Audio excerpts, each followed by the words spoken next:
안녕하십니까. 문경환의 시사거의 두 번째 시간입니다.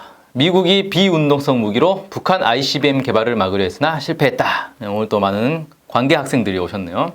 Non-Kinetic Weapon, 우리말로 비운동성 무기라는 게 있습니다. 총이나 폭탄 같은 파괴력을 이용하지 않고 레이저, EMP, 극초단파, 음파 같은 눈에 보이지 않는 무기를 말합니다. 미국의 트럼프 행정부의 첫 CIA 국장 마이크 폼페오가 북핵 저지를 위해 비운동성 무기를 사용해야 한다고 주장하면서 갑자기 유명해졌습니다.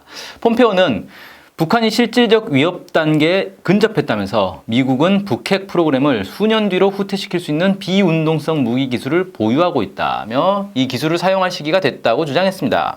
밥 코커 상원 외교위원장도 북핵 청문회에서 비운동성 무기를 이용해 선제적으로 정권 교체를 모색해야 한다면서 발사대에 있는 북한의 ICBM을 선제 공격할 준비를 하자고 촉구했습니다. 북한이 올해 초 신년사에서 ICBM, 즉 대륙간 탄도미사일 발사 준비를 거의 끝냈다고 밝히자 미국이 발끈한 모양입니다. 그런데 북한이 ICBM을 개발하고 있다는 게 이번에 처음 공개된 것도 아니고 그간 북한이 미국을 향해 계속 경고했던 걸 생각하면 미국이 북한의 ICBM 개발을 막기 위해 전부터 여러 시도를 했을 것으로 보입니다.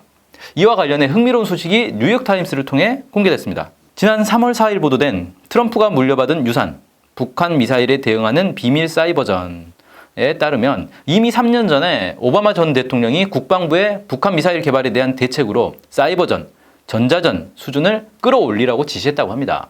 3년 전이면 2014년인데 그 전해인 2013년 2월에 북한은 3차 핵실험 후 핵탄두 소형화에 성공했다고 주장했고 곧이어 군 장성의 말을 비어 ICBM을 보유했다고 주장했습니다. 두 달이 지나 4월에 열린 미 하원 군사위원회 청문회에서 척 헤이글 당시 미 국방장관은 북한이 미국 본토를 공격할 미사일 능력은 없지만 그 능력을 키우고 있다고 평가했습니다.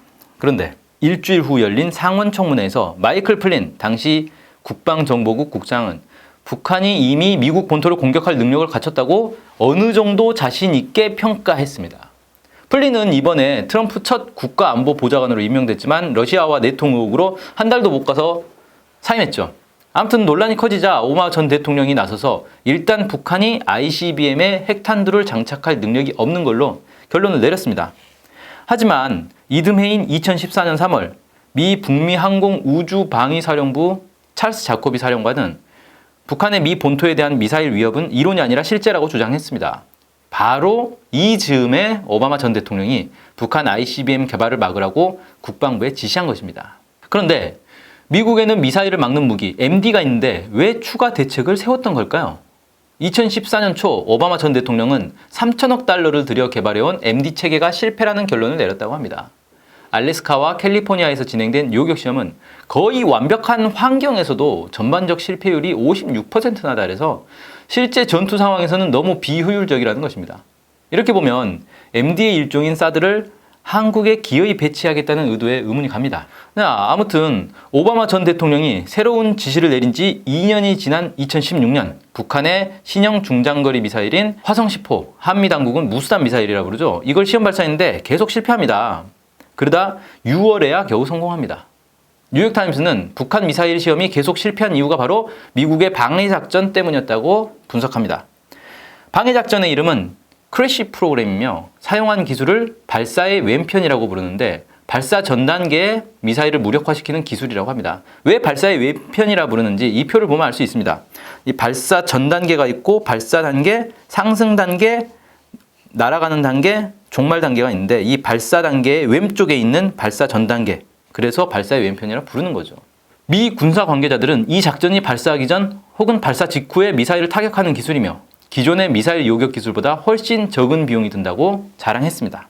이 기술은 2013년 말 마틴 댐프시 당시 미 합참의장이 MD 예산이 줄어들기 때문에 저렴한 미사일 방어 기술이 필요하다고 주장하면서 처음 공개됐습니다.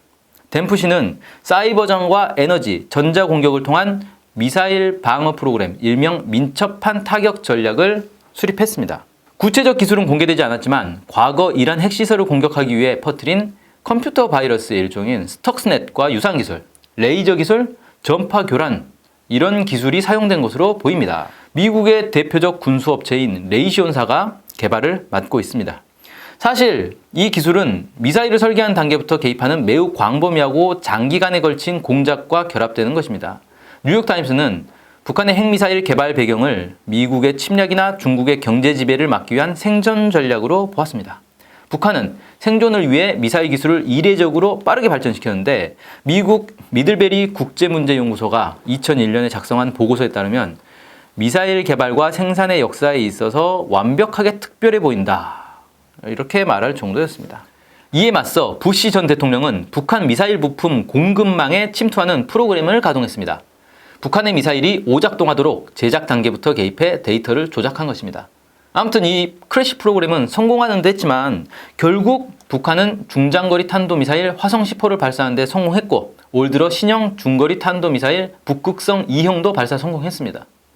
북한이 미국의 방해 공작을 막아내는 수단을 찾은 것입니다.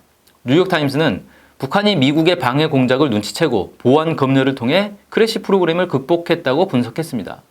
오바마 전 대통령은 크래시 프로그램이 실패하자 북한 지도부와 핵미사일을 선제 공격하는 문제도 검토했으나 불가능하다고 결론 내렸습니다. 결국 오바마 전 대통령은 트럼프 대통령에게 북한의 핵미사일 위협이 가장 급박한 문제가 될 것이라고 조언하면서 물러났습니다. 뉴욕타임스는 비운동성 무기에 더 투자하는 방법, 북한과 협상을 시작하는 방법, 선제 타격하는 방법, 중국을 압박하는 방법, 한국의 핵무기를 재배치하는 방법 등을 거론했지만 어느 것도 쉽지 않다고 지적했습니다. 트럼프가 북한의 핵미사일에 대한 대책에 골머리를 썩는 와중에 북한은 또 새로운 탄도미사일을 발사했습니다.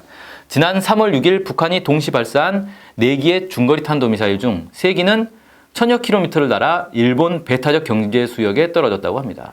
김정은 위원장이 직접 참관한 가운데 미사일을 발사한 부대는 인민군 전략군 화성 포병부대로 이 부대는 유사시 주일미군 기지를 타격할 임무를 맡은 중거리 탄도미사일 부대입니다.